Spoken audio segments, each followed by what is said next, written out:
मोदी जी के साथ फोटो खिंचाने वाले, अमित शाह जी के साथ फोटो खिंचाने वाले लोग जाके लाल किला पर झंडा बांध रहे हैं।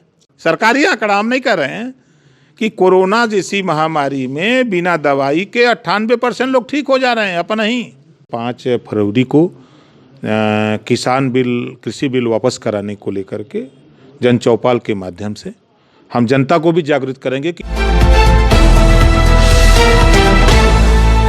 सर्किट हाउस में ओम प्रकाश राजभर ने बजट को लेकर भी चर्चा किया। सुहेलदेव पार्टी के राष्ट्रीय अध्यक्ष और प्रदेश के पूर्व कैबिनेट मंत्री ओम प्रकाश राजभर बुधवार को सर्किट हाउस पहुंचे। केंद्र सरकार और यूपी सरकार पर उन्होंने जमकर निशाना साधा। 5 फरवरी से उन्होंने कृषि कानूनों के विरोध में गांव-गांव में जन चौपाल करने का ऐलान किया। आंदोलन कर रहे किसानों के लिए वह समर्थन भी जुटाएंगे। जो देश में कृषि बिल पास किया गया है, अभी तक ये आंदोलन हरियाणा और पंजाब के नाम से जाना जाता था। 26 जनवरी के बाद जो घटना घटी, उस घटना को घटाने में सबसे पहला योगदान बीजेपी का है। एक पत्रकार भाई ने उसकी सही खबर दिखा दिया तो उसके ऊपर FIR करके 3 लोगों को जेल भेज दिया कि सही बात ना बताइए। तो हमने कहा कि अब हरियाणा और पंजाब से वो बढ़ करके अब पश्चिमी उत्तर प्रदेश की तरफ आँच अपना उसकी लगने लगी। अब उसको हम ले आ रहे हैं मध्यांचल और पूर्वांचल। 5 फरवरी को उत्तर प्रदेश के 75 जिले में मिलाकर के 5000 गांवों में जन चौपाल के माध्यम से कृषि बिल वापस कराने के लिए आंदोलन की तैयारी को लेकर के हम लोग आज बैठक कर रहे हैं। 17 फरवरी को महाराजा सुहेलदेव जी की जयंती मुनारी बाजार में मनाना है, उसकी भी तैयारी है। पंचायत चुनाव को लेकर के उस पर भी लोगों से बात करनी है। इन्हीं बिंदुओं पर और ख़ास तौर से हमारा उद्देश्य जो है 5 फरवरी को किसान बिल, कृषि बिल वापस कराने को लेकर के जन चौपाल के माध्यम से हम जनता को भी जागरूक करेंगे कि इससे आपका नुकसान क्या है। उन्होंने कहा कि अगर वैक्सीन फ्री में मिलेगा तो मैं लगवा लूंगा। ओम प्रकाश राजभर ने कहा कि तमाम मरीज जो कोरोना के थे अपने से ही स्वस्थ हो गए। वैक्सीन को लेकर बड़ा खेल हो रहा है। अगर मुझे फ्री में मिलेगा तो जरूर लगवाऊंगा। स्वस्थ तो देख रहे हैं कि दवाई वैक्सीन नहीं आई तब भी 98% लोग ठीक हो जा रहे थे बिना दवाई का। सरकारी आंकड़ा, हम नहीं कर रहे हैं, कि कोरोना जैसी महामारी में बिना दवाई के 98% लोग ठीक हो जा रहे हैं। अपन नहीं, IT सेल वाले हैं बीजेपी के, वो पैसे पर अपना समाचार प्रकाशित करते हैं, भेजते रहते हैं मैसेज। ऐसा कुछ है नहीं। तो 98% में आप भी हैं वैक्सीन? बिल्कुल वैक्सीन नहीं, हम तो ठीक हैं। हम तो, आपने देखा कि आपके यहाँ हमको अंदाजा है कि कोरोना काल में कम से कम 4-5 बार तो आए ही है, तो वैक्सीन मिले ही। लगाने की जरूरत है? नहीं, अभी हम लगवाए नहीं, मिलेगा फ्री में तो लगवाएंगे। पैसा देके तो हम नहीं लगवाएंगे, पैसा आइए नहीं है तो कहाँ से लगवाएंगे। उन्होंने राम मंदिर के लिए धन संग्रह पर बोला कि इससे पहले भी करोड़ों रुपए चंदे के रूप में आया था, वो पैसा कहाँ है? जो राम मंदिर के लिए गांव-गांव में चंदा मांगा जा रहा है, देखिए 1400 करोड़ रुपया पिछली बार मंदिर के नाम पे चंदा आया, सब घोटाला हो गया, जग जाहिर है। एक दिन में 100 करोड़ रुपया चंदा आ रहा है। कितना रुपया मंदिर में लगेगा? ये बीजेपी भगवान राम के नाम पर, मंदिर बनवाने के नाम पर पैसा कलेक्ट करके अपना कार्यालय बना रही है, अपना IT सेल चला रही है, अपनी पार्टी चला रही है। ये भगवान राम के नाम पर, मंदिर बनवाने के नाम पे चंदा मांग रहे हैं। सरकार द्वारा लाया गया आम बजट आम जनता से दूर है। सरकार उद्योगपतियों को ध्यान में रखकर कार्य कर रही है। देश विक्रेता बजट। इस बजट में शिक्षा पे कोई चर्चा नहीं, महिलाओं की सुरक्षा पे कोई बात नहीं, बेरोजगारी देश में चरम पे है उस पे कोई बात नहीं। सिर्फ उद्योगपतियों को लाभ पहुंचाने के लिए, देश की संपत्ति बेचने के लिए सब काम हो रहा है। तो ये तो देश विक्रेता बजट हो गया। यूपी सरकार में कानून व्यवस्था चौपट हो चुकी है। अपराध अपने चरम पर है, कोई किसी की नहीं सुनता। के विशेष ये होने वाला है कि जो देश में कृषि बिल पास किया गया है, अभी तक ये आंदोलन हरियाणा और पंजाब के नाम से जाना जाता था। 26 जनवरी के बाद जो घटना घटी, उस घटना को घटाने में सबसे पहला योगदान बीजेपी का है। एक पत्रकार भाई ने उसकी सही खबर दिखा दिया तो उसके ऊपर FIR करके 3 लोगों को जेल भेज दिया कि सही बात ना बताइए। तो हमने कहा कि अब हरियाणा और पंजाब से वो बढ़ कर के अब पश्चिमी उत्तर प्रदेश की तरफ आँच अपना उसकी लगने लगी। अब उसको हम ले आ रहे हैं मध्यांचल और पूर्वांचल। 5 फरवरी को उत्तर प्रदेश के 75 जिले में मिलाकर के 5000 गाँवों में जन चौपाल के माध्यम से कृषि बिल वापस कराने के लिए आंदोलन की तैयारी को लेकर के हम लोग आज बैठक कर रहे हैं। 17 फरवरी को महाराजा सुहेलदेव जी की जयंती मुनारी बाज़ार में मनाना है, उसकी भी तैयारी है। पंचायत चुनाव को लेकर के उस पर भी लोगों से बात करनी है। इन्हीं बिंदुओं पर और ख़ास तौर से हमारा उद्देश्य जो है 5 फरवरी को किसान बिल कृषि बिल वापस कराने को लेकर के जन चौपाल के माध्यम से हम जनता को भी जागृत करेंगे कि इससे आपका नुकसान क्या है। जनता तो नेताजी 70 दिन से किसान तमाम तरह के आंदोलन कर रहे हैं, लेकिन सरकार अभी तक कृषि बिल वापस नहीं आई। तो आपकी पार्टी उत्तर प्रदेश से क्या मैसेज कैसे करेगी कि कृषि बिल वापस होना चाहिए, सरकार कर लेगी? देखिए, जाके पैर फटे बेवाई सो ही जाने पीर पर आई। हम भी किसान के बेटे हैं। अभी आम लोगों को ये नहीं पता है कि कृषि बिल है क्या। हमारी ज़मीन नीता अंबानी लेंगी और वो खेती कराएंगी, हम उसमें मजदूरी करेंगे। वो कहेंगे कि आलू बो, हम अगर कहें कि नहीं हम गन्ना बोएंगे तो हम गन्ना नहीं बो सकते। मतलब एक तरह से हम अपनी ज़मीन में ही मजदूरी हमसे कराने की तैयारी है। और देश में महंगाई चरम पर बढ़ाने के लिए जब देखिए जब भंडारण व्यापारी कर लेता है कोई, मार्केट में जब माल नहीं होता तो महंगाई का बढ़ना स्वाभाविक है।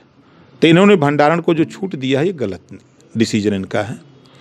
और हम अपनी ज़मीन देना नहीं चाहते हैं नीता अंबानी को कि उनके इशारे पर हम खेती करें।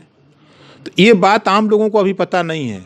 आप अगर बनारस में गाँव में चले जाइए, हम शहर की बात, शहर में खेती तो होती नहीं, लेकिन ग्रामीण इलाके में आप जाइए, किसी गांव में जाके पूछे कृषि बिल क्या है, तो हमको अंदाज़ है कि 95% लोग नहीं बता सकते।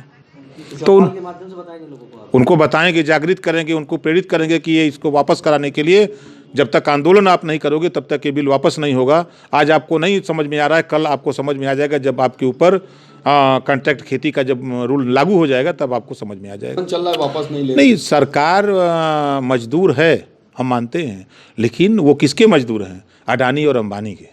जैसे मोदी जी ने एक बार कहा कि मैं चौकीदार हूँ, पूरी भाजपा लोग जो है वो चिल्लाने लगी मैं चौकीदार हूँ। किसके चौकीदार ये नहीं बताए, लेकिन आज वो धीरे धीरे ये साबित हो गया, किसान आंदोलन ने ये साबित कर दिया कि ये अडानी और अंबानी की चौकीदार हैं।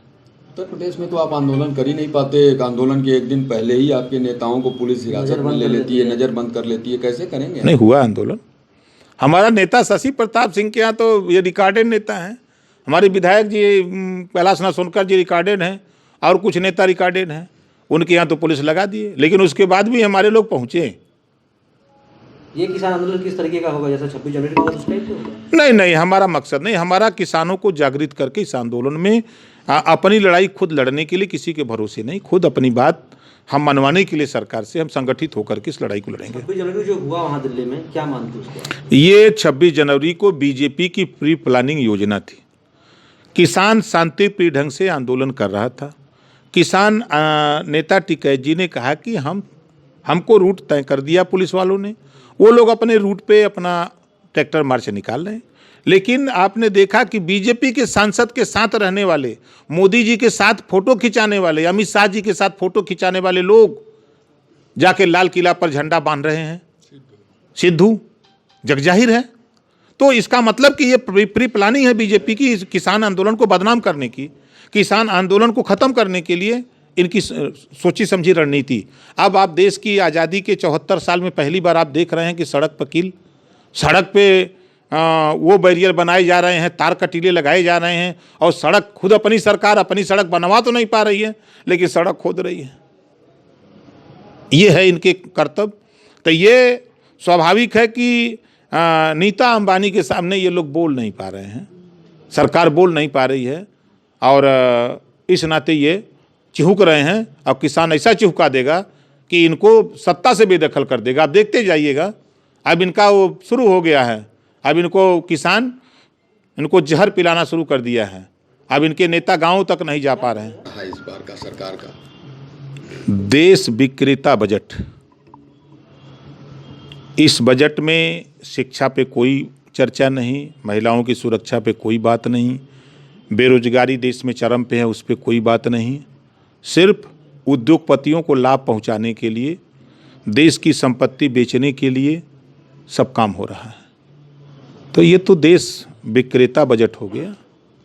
तो वैक्सीन भी सरकार ले आई, वैक्सीन लगवा, वैक्सीन से रोजगार तो मिलेगा नहीं, वैक्सीन से रोजगार तो मिलेगा नहीं, वैक्सीन से शिक्षा तो मिलेगी नहीं। स्वस्थ तो रहेंगे। स्वस्थ तो देख रहे हैं कि दवाई वैक्सीन नहीं आई तब भी 98% लोग ठीक हो जा रहे थे बिना दवाई का। सरकारी आंकड़ा, हम नहीं कर रहे हैं, कि कोरोना जैसी महामारी में बिना दवाई के 98% लोग ठीक हो जा रहे हैं अपना ही।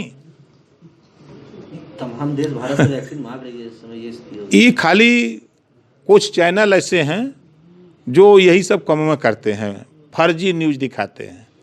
IT सेल वाले हैं बीजेपी के, वो पैसे पर अपना समाचार प्रकाशित करते हैं, भेजते रहते हैं मैसेज। ऐसा कुछ है नहीं। तो 98% में आप भी हैं वैक्सीन बिल्कुल लगवा के या बिना वैक्सीन? नहीं, हम तो ठीक हैं। हम तो, आपने देखा कि आपके यहाँ, हमको अंदाजा है कि कोरोना काल में कम से कम 4-5 बार तो आए ही हैं, तो वैक्सीन मिले ही लगाने की जरूरत है। नहीं। अभी हम लगवाए नहीं, मिलेगा फ्री में तो लगवाएंगे। पैसा दे के तो हम नहीं लगवाएंगे, पैसा आइए नहीं है तो कहाँ से लगवाएंगे। राम मंदिर के लिए धन संग्रह किया जा रहा है। ये जो राम मंदिर के लिए गाँव-गाँव में चंदा मांगा जा रहा है, देखिए 1400 करोड़ रुपया पिछली बार मंदिर के नाम पे चंदा आया, सब घोटाला हो गया, जग जाहिर है।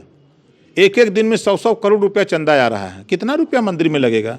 ये बीजेपी भगवान राम के नाम पर, मंदिर बनवाने के नाम पर पैसा कलेक्ट करके अपना कार्यालय बना रही है, अपना IT सेल चला रही है, अपनी पार्टी चला रही है।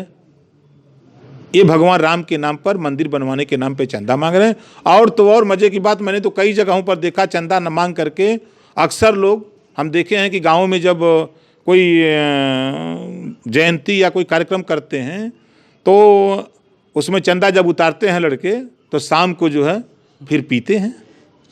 और जब मूर्ति विसर्जन का टाइम आता है तो अब आप देखिए सड़क पर पी करके, जैसे लगता है कि पूरे देश का दारू यही पी करके सड़क पर नंगा नाच करते हैं। वही खेल हो रहा है सड़क पर। हिटलर शाही है। देखिए, एक हिटलर था जर्मनी में, वो संसद में एक मुर्गा ले गया, ले जा करके उसका पंख सब निकोल दिया, जेब में दाना लिया था, मुर्गा बेहोश होकर तड़फड़ाने लगा। तो वो जेबा में से दाना निकाला और मुर्गे को वो डाला, तो थोड़ा मुर्गा खाया तो होश आया। फिर वो हिटलर अपना निकला वहाँ से, जेबा में दाना लिए, तो मुर्गा सोचा कि जेबा में दाना कुछ देवे करेगा, तो पीछे पीछे मुर्गा आया। उसी तरह बीजेपी में कुछ पिछड़े दलित अल्पसंख्यक लोग जो लगे हैं, वो ठीक उसी मुर्गे की तरह हैं। इनके पास जबान नहीं है कि हम भी कुछ बोलें, ये सिर्फ जी हजूरी चमचागिरी करने में लोग लगे हुए हैं। प्रकाश जी, दोबारा कैसे सरकार बन गई? जनता को तो नकार देना चाहिए था जब इतनी कमियां। देखिए, अभी अरविंद गोस्वामी से उजागर हुआ ना, जो उनका लीक हुआ था, वो क्या कहते हैं उसको, व्हाट्सएप चैट जब लीक हुआ, तो आपने देखा 4 दिन पहले अरविंद को कैसे मालूम हो गया ये घटना होने वाली है। इसका मतलब कि वो घटना योजनाबद्ध तरीके से कराई गई, वोट लेने के लिए, सेना को मार करके। किसानों को जो है, अब किसानों के ऊपर है। तो ये सरकार जो भावना भड़का करके वोट लेने की कवायद में रहती है। जिला पंचायत चुनाव में कितना नुकसान इन्हें मिलेगा और कितना फायदा आपकी पार्टी किसानों के दम पे आंदोलन के माध्यम से निकाल लेगी जिला पंचायत? देखिए, यह देश कृषि प्रधान देश था, अब जाति प्रधान देश है। अब हमने भागीदारी संकल्प मोर्चा बना करके जातियों की गोलबंदी कर दिया है। ओवैसी जी, बाबू सिंह कुशवाहा, कृष्णा पटेल, प्रेमचंद प्रजापति, बाबू रामपाल, रामसागर बिंद, रामकंठ कश्यप, अनिल चौहान जैसे तमाम लोगों को हमने गोलबंद किया है। सारी जातियों के जो उपेक्षित लोग हैं, वंचित लोग हैं, उनकी गोलबंदी कर लिया है। इन्हीं गोलबंदी के बदौलत भागीदारी संकल्प मोर्चा हम लोग मिलकर चुनाव लड़ेंगे और बेहतर प्रदर्शन करेंगे। ओवैसी जी के नाम पे तो जबरदस्त कटाक्ष किया अनिल राजभर जी ने आपको। बच्चा है, अभी राजनीति में बच्चा है, वो सीख रहा है, उसको क्या पता है। जब उसके नेता कश्मीर में महबूबा मुफ्ती से समझौता करके सरकार बना रख सकते हैं, दो दामाद बीजेपी रखी हुई है, शाहनवाज हुसैन, मुख्तार अब्बास नकवी, जो हिंदू की बेटी से शादी किए हुए हैं, और ये आपके यहाँ बयान देते हैं और मऊ में जाकर के मुर्गा मुसल्लम काटते हैं मुसलमान के यहाँ। देखा कि नहीं, फोटो वायरल हुआ था। तो ये अभी बच्चा है, राजनीति में अभी बच्चा है, सीख रहा है, परिवार का है, सीख जाएगा। जिला पंचायत में कितना सीट निकलने की मतलब कितना असर दिखा पाएगी पार्टी आपकी प्रदेश में? हम कम से कम हमारा टारगेट है कि यहाँ हम जिला पंचायत अध्यक्ष ही जीतने की स्थिति में पैदा हो जाए। बनारस और क्या समझ, 75 जिले की बात करिए आप। अगर बलिया से शुरू करिए, आजमगढ़, मऊ, बलिया, गोरखपुर, देवरिया, महाराजगंज, कुशीनगर, जौनपुर, मिर्जापुर, सोनभद्र, चंदौली, गाजीपुर, बनारस, बस्ती, संत कबीरनगर, सिद्धार्थनगर, प्रतापगढ़, इलाहाबाद, इतना दूर तो हम घेर के रखे हैं। पंचायत चुनाव को लेकर आपकी तैयारी क्या चल रही है? बहुत बढ़िया तैयारी है, रिजल्ट आप देखेंगे, बहुत अच्छा रिजल्ट होगा।